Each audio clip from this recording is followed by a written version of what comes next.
Welcome back to Sources of Magic YouTube channel. My name is Jennifer, and today I want to talk to you about words. And I want to show you something that was shown to me when I was growing up, learning how to spell words and memorize them. It's a technique that my mom had showed me growing up to remember how to spell things. And it has later developed into the meaning of words, that breaking down a single word into smaller legible words to memorize it, but also smaller legible words to understand and interpret what that means. So for myself growing up, there definitely was some neurodivergency. I have not been tested, however, you can tell. You can tell.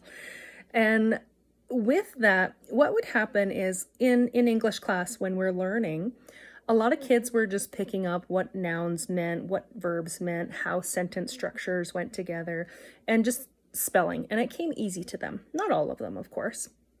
But for me, when new words were introduced or sentence structure was introduced, it really presented like a block for me. And it was something I was becoming very uninterested in, because I felt like I wasn't understanding it. It wasn't an interest and it was new to me, so I was struggling with it. And my mom was a fabulous reader. She reads all the time in her spare time, loves books, loves the stories, loves to keep her mind active. So my mom had noticed, and she had worked out this little trick about breaking down a longer word into smaller, more legible words to memorize how to spell things. So the first one that she had showed was the word together. Now, together seems like an easy enough word to remember, right? But granted, I'm in school age, very early elementary, and I'm forgetting which way the T and the H go. I'm forgetting sometimes the E in the middle. So, that you're getting marked wrong and you're like, then I don't want to spell, I'm good. I'm just gonna pretend I know, and I'm not gonna let it sink in. And then my brain would just kind of go off into la la land, and I would just daydream. And if I got it wrong, I just learned not to care.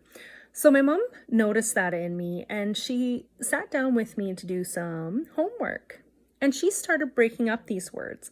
So the word together is the one that I remember the most. And I use it still today. And what she broke it up into was to get her. So she broke it up into three smaller words. Now, to this day, when I spell together, I sound it out, to get her. And it brought me confidence, and it made me a little more interested in spelling and sentence structure. And it was a comfort then. And I didn't feel like I wasn't included in the class. I didn't feel like I was being left behind. And I didn't feel like I had to pretend I didn't care, because I truly did care. And I wanted to understand it.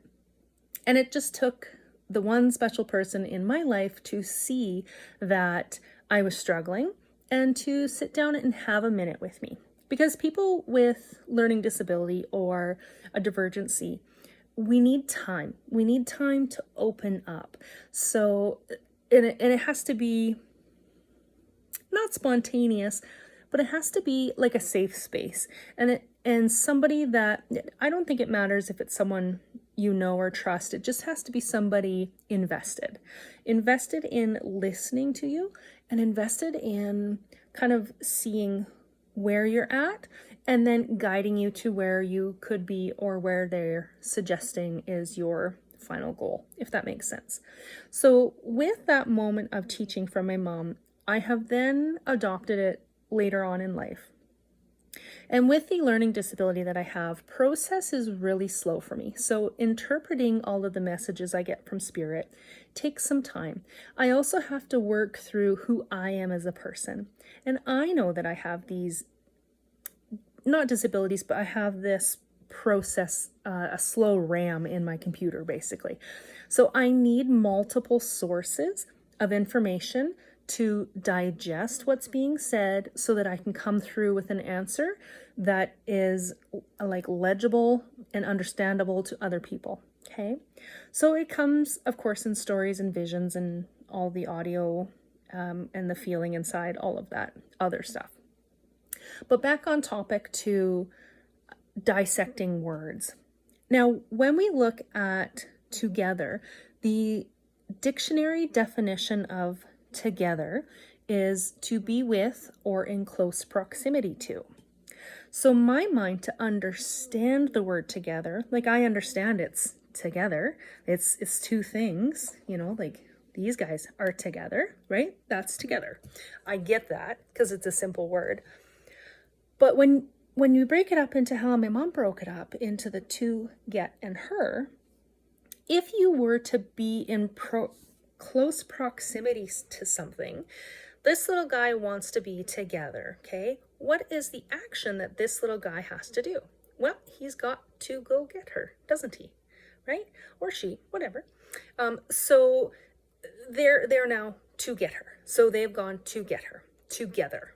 So that is the breaking up process that my mind understood. And I use that now in bigger words, in smaller words, it doesn't matter.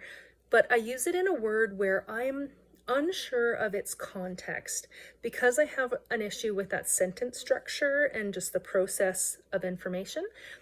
This has helped me so much later on in life. So it is a gift that my mom gave to me and gave to my friends that just keeps giving. And I would like to share some of these word dissections with you so that you too can dissect your own words and get your own meaning for what that word means to you. And it's interesting how autism is the symbol of a puzzle piece. I'm really understanding how by me not remembering how to spell something, or by me not understanding the true definition of the word, like if I had an issue with proximity, okay, if I didn't understand proximity, I'm not going to really know what together is. But if I understand that the action of going to something is lessening and shortening proximity, I can visually see that together means closing the gap. Together means closing the space.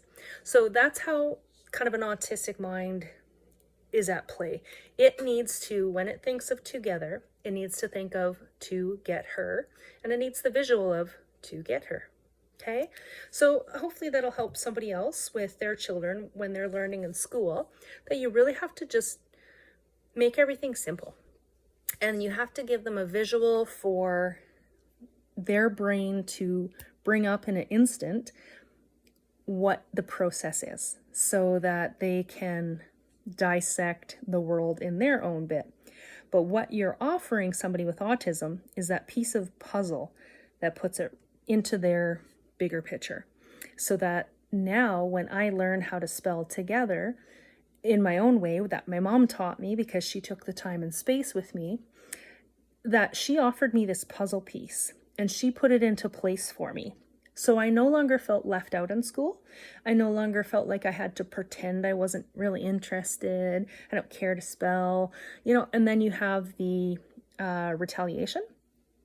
So I didn't need to go through that anymore because she offered me that piece where I could feel included and understandable, understood, and I could move on to the next thing with the rest of the class. What a beautiful gift my mom offered. So I would like to share that with you guys. We'll see you in the next video.